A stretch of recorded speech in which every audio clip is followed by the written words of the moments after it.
दर्शकों, यदि मनुष्य शास्त्र विधि को त्याग कर मनमाना आचरण करता है तो कितनी भी भक्ति साधना कर ले, उसे लाभ के जगह हानि ही होती है। दार्चुला नेपाल के निवासी योगेंद्र चंद जी की कहानी भी कुछ ऐसी ही है। योगेंद्र जी और इनका पूरा परिवार ब्रह्मा विष्णु महेश तथा देवी दुर्गा की भक्ति साधना किया करते थे, लेकिन इसके बावजूद इनको लाभ की जगह हानि हो रही थी।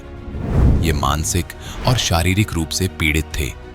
परिस्थिति इतनी बिगड़ गई थी कि इन्होंने आत्महत्या करने की ठान ली थी, लेकिन सौभाग्य से इन्हें संत रामपाल जी महाराज की शरण प्राप्त हुई, जिसके बाद इनका जीवन पूरी तरह से बदल गया। आइए जानते हैं कि योगेंद्र जी ने अपनी पारंपरिक भक्ति साधनाओं को त्याग कर संत रामपाल जी महाराज की शरण क्यों अपनाई। सुनते हैं योगेंद्र जी की कहानी उन्हीं की जुबानी। नमस्कार सर। नमस्कार सर। सर क्या नाम है आपका? योगेंद्र चंद। योगेंद्र जी आप कहाँ से हैं? मैं गांव लाली, जिला दार्चुला, महाकाली अंचल, नेपाल का रहने वाला हूं। योगेंद्र जी, संत रामपाल जी महाराज से नाम दीक्षा आपने कब ली? 1/11/2010 को मैंने संत रामपाल जी महाराज जी से नाम उपदेश लिया था। सर, संत रामपाल जी महाराज से नाम दीक्षा लेने से पहले आप क्या कोई भक्ति साधना भी करते थे? जी, मैं हनुमान जी का 22 वर्ष तक मैंने साधना की है, और साथ में ब्रह्मा विष्णु महेश और माँ दुर्गा और भगवती की पूजा करते थे, जहाँ पे हमेशा हर महीने में या साल में हमेशा बलि चढ़ाते थे। और दुर्गा माँ की पूजा साल में भागवत और हिंदू समाज के मुताबिक जो भागवत होते हैं और ये लगाया करते थे। 9 दुर्गा पूजा करते थे, और जिसमें साल में काफ़ी खर्चा आ जाता था और लाभ कुछ भी नहीं मिलता था हमें, और ज़्यादा घर में ज़्यादा परेशानी ही रहती थी। घर में कभी बच्चे बीमार हो जाते थे, कभी माताजी बीमार हो जाती थी, और घर में कलेश भी बहुत ज़्यादा बढ़ते रहे। और भूत प्रेतों का इतना ज़्यादा दबदबा था कि घर में हर समय रोज़ाना कलेश और झगड़ा के सिवा और कुछ भी नहीं होता था। और पिताजी और मम्मी का तो हमेशा ही झगड़ा रहता था, जिस कारण से हमें काफ़ी परेशानी होती थी। और पूरा जीवन में मतलब पूजा इतना करते थे। माताजी भी लगभग बहुत ज़्यादा पूजा करती थी माँ दुर्गा की। जो हमारा मंदिर है भगवती मंदिर गांव में, उसमें हमेशा जोत जलाने के लिए डेली वहाँ पे पूजा अर्चना करते थे। घर में भी मंदिर बना हुआ था जिसमें रोज़ाना पूजा किया करते थे, लेकिन उस पूजा से कोई लाभ भी नहीं हुआ। और रात दिन घर में झगड़ा होना, घर में इतनी परेशानी हो गई थी कि हम लोग कर्ज में भी काफ़ी ज़्यादा डूब गए थे, जिसमें कम से कम 18-20 लाख रुपया कर्जा हो गया था। तो मैं काफ़ी परेशान रहता था कि ये कर्ज भी ज़्यादा बढ़ ही रहा है और घर में कोई लाभ हो नहीं रहा है। और पत्नी भी काफ़ी ज़्यादा बीमार रहती थी, जिसमें उसका एक पाँव हमेशा मतलब दर्द रहता था। सर, जैसे कि आपने बताया कि आपको बहुत ज़्यादा परेशानी थी, तो क्या संत रामपाल जी महाराज से नाम दीक्षा लेने के बाद आपकी परेशानियां ठीक हुई? जी, बहुत ज़्यादा ठीक हुआ है। मेरा मानसिक तनाव ज़्यादा रहता था, और जो भी शरीर में जो दर्द था, मेरा बैकबोन में काफ़ी पैरालाइज की शिकायत हो गई थी। इस साइड से यहाँ से लेके पूरे नसें पूरे ब्लॉक हो गए थे, और जो ये शरीर है एकदम दुबला हो गया था मेरा। लगभग 50-52 kg का रह गया था मैं खुद इतना परेशान रहता था कि अब ये क्या होगा। और मैं ये सोच रहा था कि ये शरीर एकदम काम योग्य नहीं रहा। मैं काफ़ी मतलब एक्सरसाइज बहुत ज़्यादा करता था पहले, और एक समय ऐसा था कि मैं 500 बेंच और 500 सिटअप आर्मी में होने की वजह से मैं हर चीज़ एक्सरसाइज करता रहता था। 5 किलोमीटर बीपीटी और ये चीज़ें एक्सरसाइज करते थे हम लोग।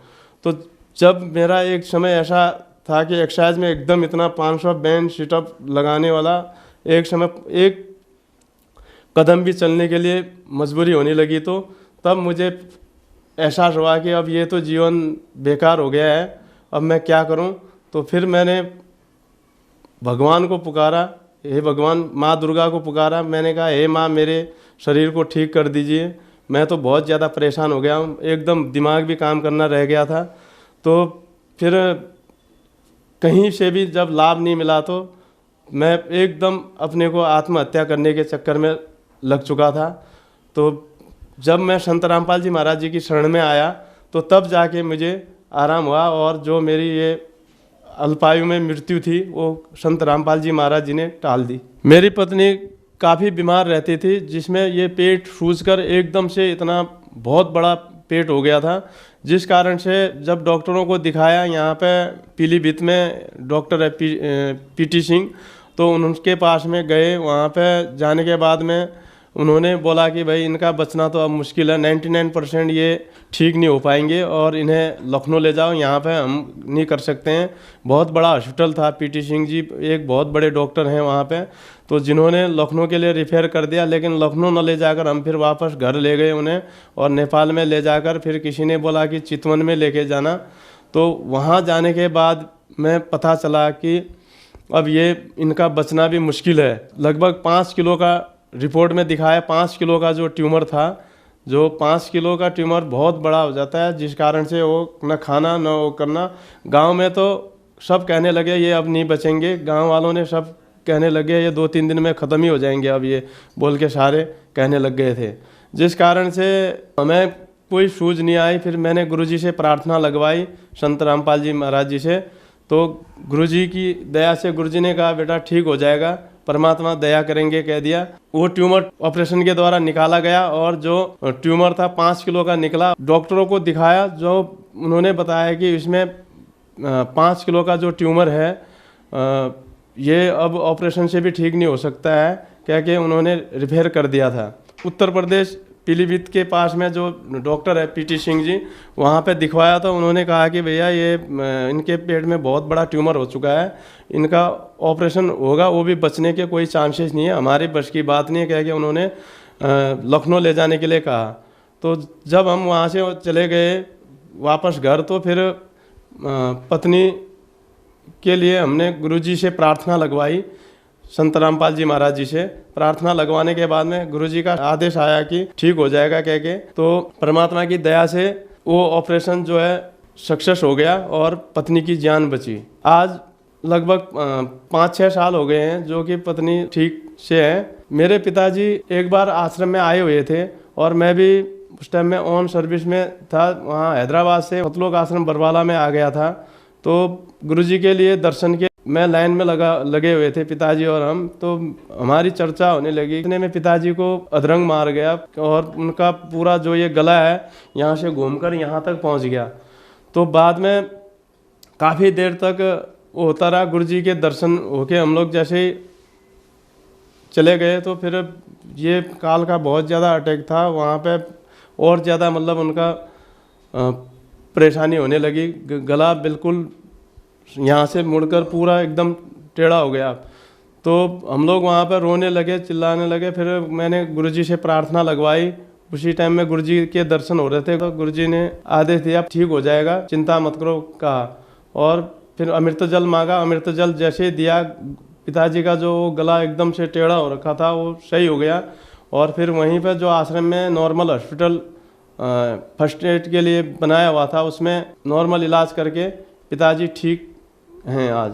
हमारे घर में जो पिशाच पूजा होती थी, पूरे खानदान के लोग आते थे, और वो पिशाच पूजा साल में एक बार किया करते थे, जिसमें माताजी भी बहुत ज़्यादा उसमें कांप जाते थे, और घर में शांति के लिए ये सारा कार्य करवा लेते थे।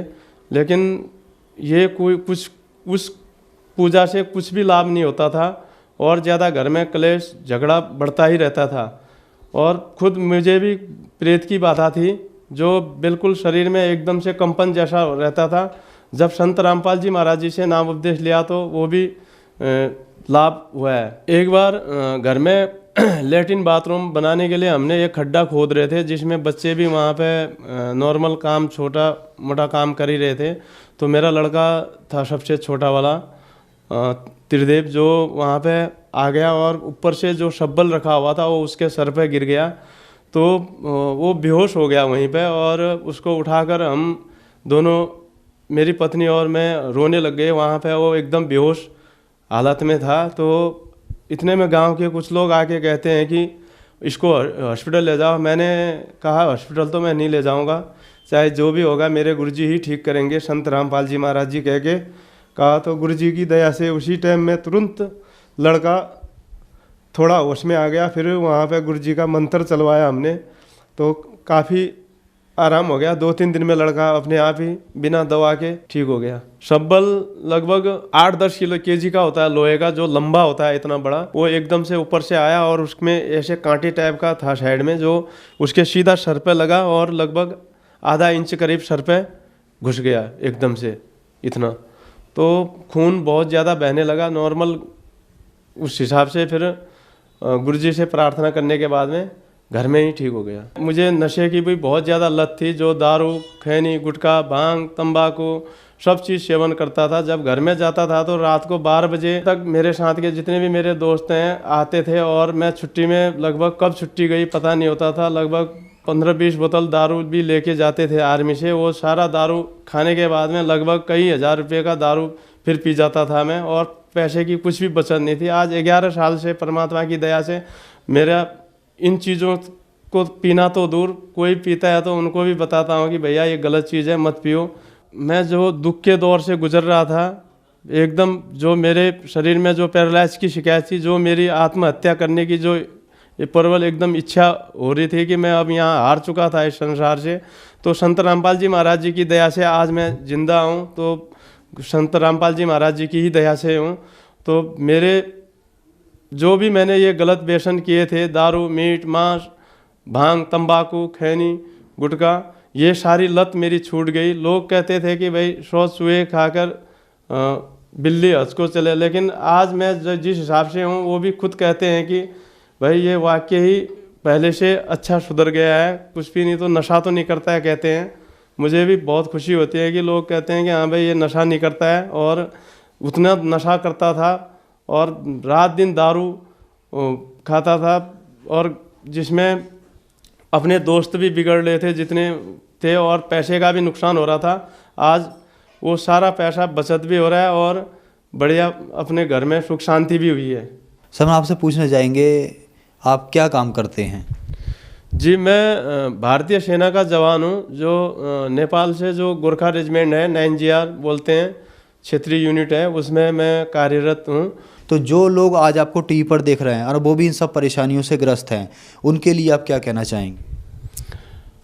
दास संदेश तो क्या दे सकता है, मैं ये प्रार्थना कर सकता हूँ कि जिस प्रकार से मेरे घर पे जो ये दुख का पहाड़ टूटा हुआ था और मेरे ऊपर में जो ये समस्याएं आई हुई थी, मैं खुद ही अगर आत्महत्या करने के कगार में पहुंच चुका था। आज अगर जब मैं सब चीज़ से सुसंपन्न होकर, जबकि दोनों, मेरी पत्नी भी जो टीचर थी और मैं भी खुद आर्मी में था, दोनों जने होकर पैसे की भी कोई कमी नहीं थी। परमात्मा गुरुजी की दया से आज जब मैं ठीक हुआ, तो मैं भक्त समाज से यही प्रार्थना करना चाहता हूँ कि जिस प्रकार से मेरे दुखों को संत रामपाल जी महाराज जी ने ठीक किया है, आप लोग भी जो ये पुस्तक है ज्ञान गंगा, और जो ये चैनल पर सत्संग आता है उसके नीचे जो पीली पट्टी में जो नंबर दिए हुए हैं उससे पुस्तक मंगा सकते हैं और अपना कल्याण करवा सकते हैं।